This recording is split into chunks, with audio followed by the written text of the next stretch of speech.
जब भी हम परमात्मा से दूर होते हैं, अपने धर्म से दूर होते हैं, तब हम अहंकार से घिरने लगते हैं। हम अहंकार के आवरण से ढकने लगते हैं। हमारी यही समझ होती है, धर्म तो हम कभी भी कर सकते हैं, हमें जीने के लिए अभी तो केवल अर्थ की जरूरत है। शायद यह समझने में हमसे भूल हो जाती है कि जहाँ धर्म ना हो, वहाँ बड़ा से बड़ा अर्थ भी अनर्थ में बदल जाता है। धर्म के अभाव में अर्थ होते हुए भी अर्थहीन हो जाते हैं। जिस तरह जल में रहने वाली मछली जब तक जल में रहती है ऊर्जावान रहती है। ऊर्जा की मदहोशी में कभी कभी छलांग लगाकर वह जल से बाहर भी चली जाती है, लेकिन जल से बाहर जाते ही उसकी ऊर्जा क्षीण होने लगती है और फिर वह जल के लिए तड़फड़ाने भी लगती है।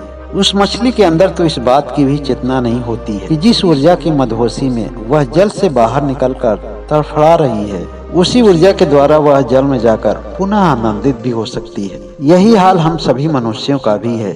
जब तक हम परमात्मा के करीब होते हैं, अपने धर्म के साथ होते हैं, तब तक हमारा जीवन आनंद से भरा होता है। लेकिन कभी कभी सांसारिक ऊर्जा की मदहोशी में छलांग लगा करके परमात्मा से दूर हो जाते हैं और उस मछली की भांति हमारे अंदर चेतना भी नहीं रह जाती है कि फिर से परमात्मा के करीब होकर, अपने धर्म के साथ होकर फिर से पहले ही जैसे आनंदित हो सकते हैं। एक सम्राट था जो अपने जीवन में बहुत लोगों का उपकार किया था। उसे यह अच्छी तरह से याद था कि अपने जीवन में वह किसी का भी बुरा नहीं चाहा था और न ही किसी के साथ कुछ बुरा किया था। उसका विचार राजा जनक के विचार से मिलता जुलता था। उसके राज्य के सभी नागरिक उससे खुश रहते थे। यह देख कर के राजा अपने जीवन से पूरी तरह से संतुष्ट था। लेकिन उसका कोई लड़का नहीं था, केवल एक लड़की मात्र थी और राजा की लड़की अब शादी करने के योग्य हो चुकी थी। राजा की बस यही इच्छा थी कि अपनी लड़की की शादी करके अपने राजसी ठाट बाट से दूर होकर एक सन्यासी के रूप में अपने बचे हुए जीवन को परमात्मा के प्रति समर्पित कर। राजा को ईश्वर पर पूरी तरह से भरोसा था। उसने अपने मंत्रिमंडल की एक बैठक बुलाई और उसने अपने विचारों को सबके सामने रखा। राजा का विचार था कि कल सुबह होते ही उसके राज दरबार के द्वार पर जो कोई पहला नौजवान उसके दरवाजे पर आएगा, इच्छुक होने पर उसी के साथ अपनी लड़की की शादी करेगा, चाहे उसका स्तर जो भी हो। राजा का यह निर्णय राज दरबार में उपस्थित लोगों को कुछ अजीब सा लगा। राजा एक बहुत ही बड़ा धार्मिक व्यक्ति था और आज तक उसके हाथों से कभी कुछ बुरा नहीं हुआ था। कुछ लोगों को उसके निर्णय पर कुछ संदेह जरूर था, लेकिन राजा की भक्ति पर सबको भरोसा था और नहीं चाहते हुए भी राजा का यह निर्णय सबको स्वीकार करना पड़ा। दूसरे दिन सुबह में उसके राज दरबार में जो नौजवान आया, वह देखने में तो बहुत ही खूबसूरत था, लेकिन वह फटे पुराने कपड़ों में था। वह राज दरबार में भिक्षा के लिए आया था। राजा की शर्तों के अनुसार उस भिक्षु को सैनिकों ने पकड़ लिया। उससे लगा कि शायद उससे कोई अपराध हो गया है और उस फटे पुराने कपड़े वाले नौजवान को राजा के सामने ले जाया गया। राजा ने उस नौजवान को देखते ही कहा कि क्या तुम मेरी लड़की से शादी करोगे? उस लड़के ने कहा कि महाराज, मैं एक दीनहीन आदमी हूँ। आर्थिक तंगी की वजह से मैं घूम घूम कर भिक्षा मांग रहा हूँ और अपने जीवन का यापन कर रहा हूँ। मेरे अंदर भला ऐसी योग्यता कहाँ है? यह मेरे लिए सौभाग्य जरूर हो सकता है, लेकिन मैं राजकुमारी का जीवन दुर्भाग्य में कैसे बदलूं? राजा उस लड़के के उच्च विचारों से बहुत ही प्रभावित हुआ। राजा ने कहा कि समझ लो, यही परमात्मा को मंजूर है। और राजा ने अपनी लड़की की शादी उस गरीब लड़के से कर दिया। शादी होने के पश्चात उस लड़के को राजा ने स्वयं अपने हाथों से उस राज मुकुट का ताज पहनाया और एक नए राजा बनने की खुशी में पूरे राज दरबार में महोत्सव मनाया गया। लेकिन उस लड़के को कुछ भी पता नहीं था कि राजकाज कैसे चलेगा और शादी के तुरंत बाद ही राजा ने संन्यास ले लिया और उस राज्य से दूर कहीं जा निकले।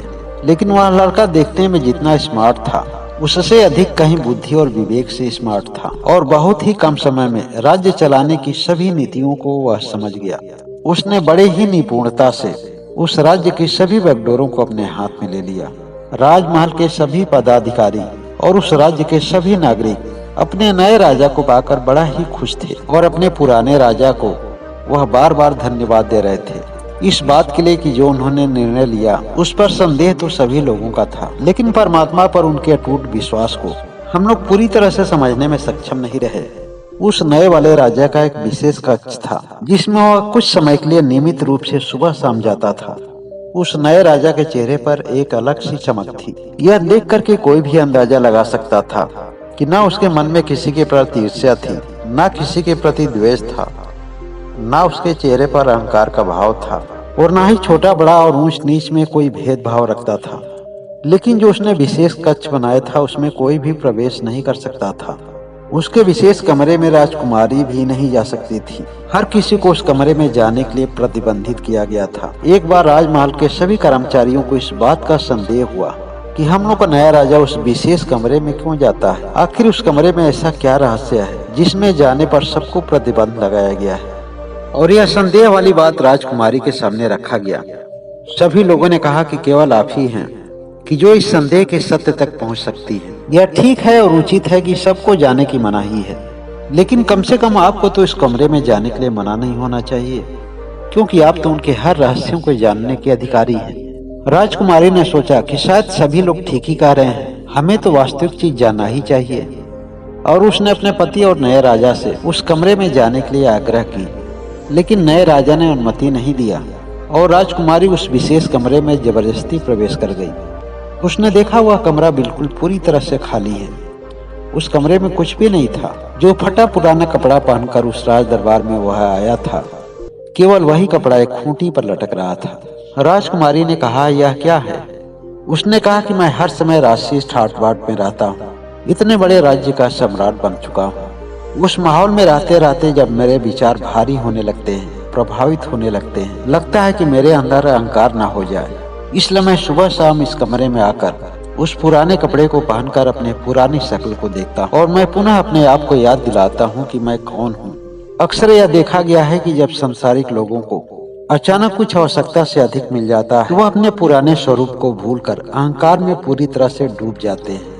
यह कहानी देखने में छोटी जरूर है, लेकिन इससे आप अपने जीवन में बहुत बड़ी सीख ले सकते हैं। आपको क्या सीख मिली कमेंट करके जरूर बताएं।